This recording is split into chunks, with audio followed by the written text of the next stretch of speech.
Game announcements can get us pretty excited, but until the game is in our hands, anything is possible. Cancellations are a way of life, and there are hundreds to choose from if you're planning to count them down. Fixating on these 10, we ranked them by raw, emotional pain.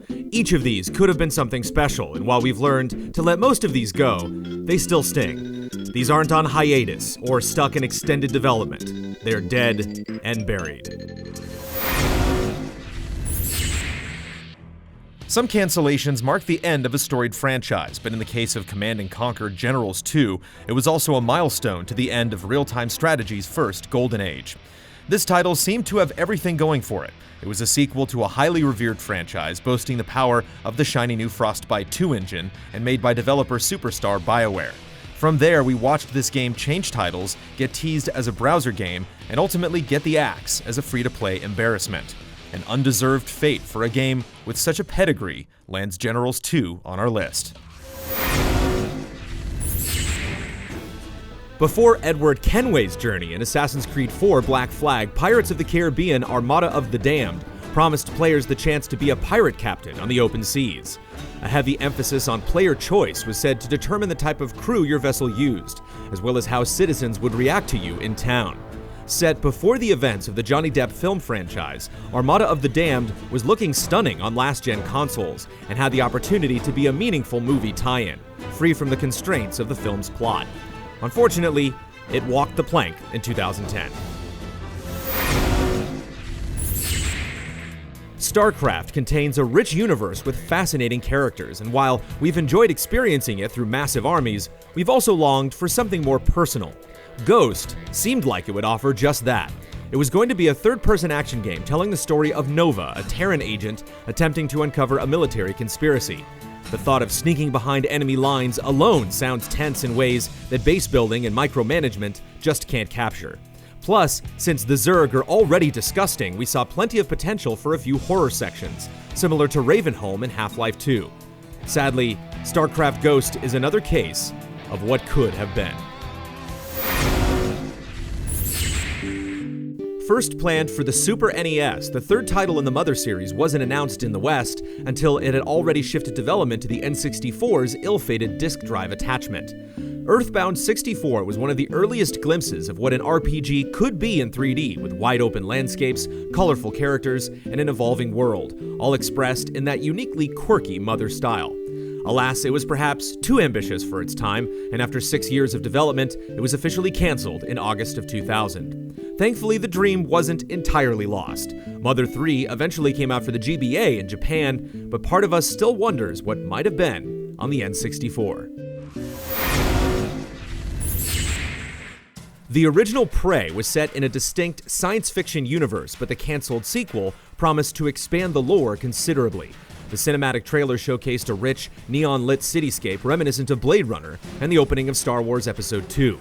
The focus on U.S. Marshal Killian Samuels working as a bounty hunter in an open world promised to be a welcome change of pace from the corridor-heavy original.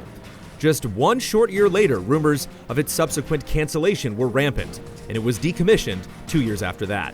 Open-world bounty hunting on an alien planet is music to our ears, but regrettably, we'll have to terminate this contract. Star Wars games have mostly disappointed since 2008's The Force Unleashed, but E3 2012 introduced the world to 1313. The demo promised a more mature take on the universe, supposedly following a young Boba Fett as he navigated an underground area of Coruscant. The emphasis on fast-paced combat with bounty hunter-specific weaponry would have been a nice change of pace from typical lightsaber duels. When Disney purchased LucasArts and the studio was crippled by layoffs, production halted. Star Wars 1313 had a lot of potential to be the next great Star Wars game, but the Force wasn't strong enough with this one.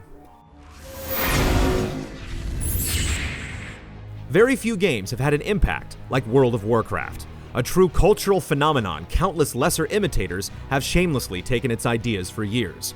Yet despite being more than a decade old, it's never been toppled. Project Titan was meant to be the next MMO champion. Instead of elves and dwarves, Titan was going to take place on a near-future version of Earth where players would battle evil at night while holding down a mundane job during the day. Considering most MMOs employ the same themes again and again, being a sci-fi superhero with a 9-to-5 sounds intriguing. Unfortunately, Titan was canned because it reportedly did not live up to Blizzard's internal standard of quality. At BlizzCon 2014, Chris Metzen said that elements of Titan made their way into Overwatch, the upcoming multiplayer first-person shooter. Hopefully that means the spirit of the ambitious MMO will, in some ways, live on. From announcement to cancellation, the dream of Mega Man Legends 3 lasted only 10 months. After the painfully undervalued series spent a decade in dormancy, Nintendo surprisingly announced that Mega Man 3 Legends would be coming to its freshly debuted 3DS. Something always felt fishy though, as it was actually Mega Man Legends 3 Project that was announced, which included plans for a prototype version you had to pay to play, and a community-focused dev room, which turned out to mostly be about voting for things. Short story short, nothing seemed to gain traction. Capcom went on a crazy Mega Man cleanse, and alas, Mega Man Volnut remains trapped on the moon. Over the course of this list, we've seen games canceled for a multitude of reasons, but perhaps none are as sinister as Nintendo's cancellation of Star Fox 2. Here's a game that was nearly finished, a real sequel to Star Fox with actual 3D movement, somehow looking better than many PlayStation 1 games at the time, yet it was killed merely to make the Nintendo 64 look better by comparison. Nintendo needed a clear distinction between the capability of its two consoles, old and upcoming, and so Star Fox 2 took the bullet. However, and you didn't hear this from us, unlike all the other games on this list, you can totally play this game right now. We just can't have nice things. This erstwhile fever dream showed us just enough to drive us wild, then exited the scene as suddenly and strangely as it entered it.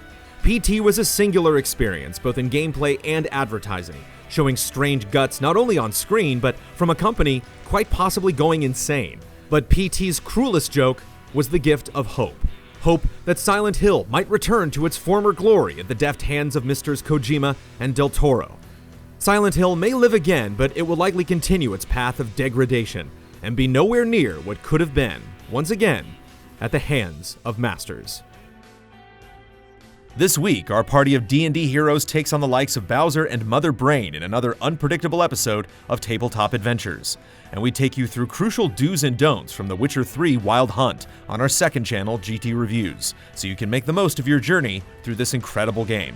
We'll see you next Friday for another GT Countdown.